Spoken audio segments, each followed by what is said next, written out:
what I'm saying on any military judgment is there needs to be a cost-benefit analysis of what are the risks versus what are the benefits. In this instance, I think it is enormously in America's interest to do what Israel is doing right now, take out Iran's senior military leadership and take out their nuclear capacity. That is benefiting America, and it is a good risk reward. I would oppose invading Iran and putting boots on the ground to topple the government.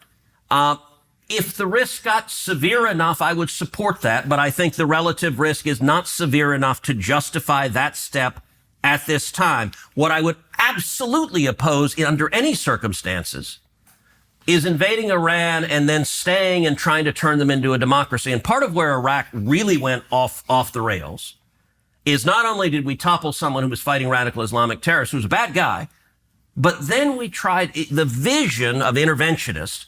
It actually overlaps with the vision of a lot of Democrats. Let's go promote democracy in the world. I agree. And it is our military's job to kill the bad guys, to defend America. It's not their job to defend international norms. It's not their job. So I have zero desire for the U.S. military to turn Iran into Switzerland. Look, would it be nice if they suddenly became Switzerland? Sure. If I could wave a magic wand, great. But I'm not going to send your kids or my kids to be in front of guns to go make that happen. Well, bless you for that. I think that is the lesson that I learned from Iraq. I promoted that war. Apparently, unlike you, I was dumber. And I think that you just articulated the main lesson of it, which is it's hard to do that, and we're not good at it. But I will, and so we are agreeing on that. I will say as a corollary, vehemently agreeing. As a corollary, that doesn't mean that horrible, evil dictators are okay. And going back to Reagan and the Cold War, we have lots of weapons.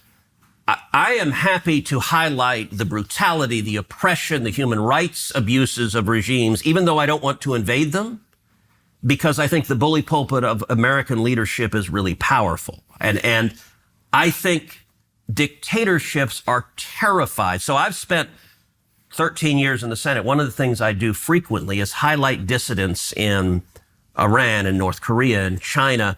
In Venezuela, people are being tortured. Miriam Ibrahim in Sudan, who was sentenced to 100 lashes and then to be killed for the crime of being a Christian.